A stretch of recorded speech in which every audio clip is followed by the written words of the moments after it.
فإذا بالإنسان يقف على الحقيقة الثابتة، وهي وجاءت سكرة الموت بالحق. فإذا هذه الحقيقة المؤمن لا يغفل عنها، لأنه ينظر إليها من بعيد. راه المؤمن يعني ماشي حتى توقع الموت عاد كيتذكر الموت أبدا. المؤمن غير يشوف النفس ديالو غير تبان له كيتذكر الموت، لأنه ملي يعني يبان لك دابا غير مع راسك أنت تبدا تفكر بأنه الوجود ديالك الحقيقي راه هو هذيك النفس، وهذا البدن راه غير عكاز نعكز به ونتوكأ عليه إلى لحظة القبر، نتركه في التراب ونمضي. إذن غير بمجرد ما تشوف بعينك، تشوف النفس، تشوف الروح ديالك، تأكد ويجيك اليقين بأن الحقيقة ديالك هي هذيك. إذن هذا البدن زائل، هذا هو الموت. ويشعر الإنسان بالموت قبل أن يموت بزمن، وثم كيولي يعبر الحياة ديالو ويوزن الأيام ديالو ويضرب الحساب للحقيقة الخالدة، وهي مفارقة الروح للبدن.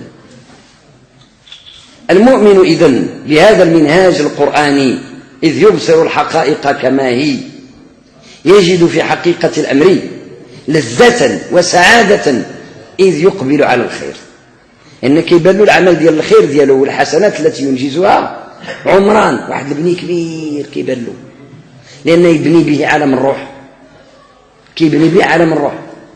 أما الذين أعمى الله بصائرهم فلا ينظرون إلى هذا، ما كيبان له إلا البناء المادي الدنيوي، لأن العين اللي خدامة عنده ماشي هي عين الروح، هي عين البدن، فيرتبط بالأشياء ويعمر دنياه ويخرب آخرته. أما المؤمن حينما ينظر بعين النفس الإنسانية الباطنة وبما أصلح الله له من شأنها، فيرى الحقائق الروحانية النورانية، ويرى كيف أن الملائكة تبيض ولا أقول تسود، تبيض صحيفته بنور الحسنات، فإنه يسارع في الخيرات كما كان الأنبياء والصديقون والصالحون قبله يسارعون في الخيرات ويدعوننا رغبا ورهبا.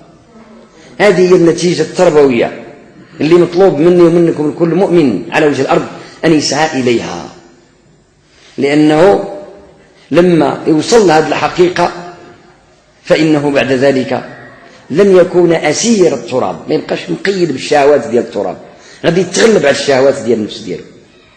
لأن الذي تغلبه الشهوات المشكلة ديالو أنه يكون قد أعمى الله بصيرته، فلا تنظر له إلا الأشياء الشكلية. أما الأشياء الحقيقية الجوهرية، العوالم ديال الروحانيات، الحقائق الإيمانية، فهذه غائبة. ولذلك صعيب عليه فعلا بحال هذا النوع ديال البنادم، صعيب عليه أنه يدير شي حاجة سميتها الخير، صعيب عليه يخرج من عالم ديال الذنوب، لأنه لا يرى نورا، عايش في الظلمات. فكيف به يسلك سبيل الحق؟ ما يمكن يخرج من عالم الذنوب لعالم الخير إلا اللي بانت له الطريق. وهذا الطريق بما ترى بعين النفس المؤمنة المطمئنة الرضية المرضية، ترى بعين الروح بالبصيرة الباطنة، ولا يفسح هذه البصيرة ولا يجعلها شفافة ترى الحقائق كما هي في وجودها الذي خلقه الله جل وعلا، إلا إذا صدق الله في الطلب. يعني فعلا النية تكون دياله صادقة في أنه يريد الله جل وعلا.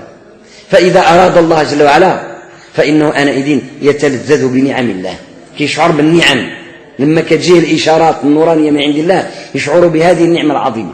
وأعظم نور نزل من السماء للإنسان إنما هو القرآن الكريم، ولذلك امتن الله به على رسوله فقال له: ولقد آتيناك 7 من المثاني والقرآن العظيم.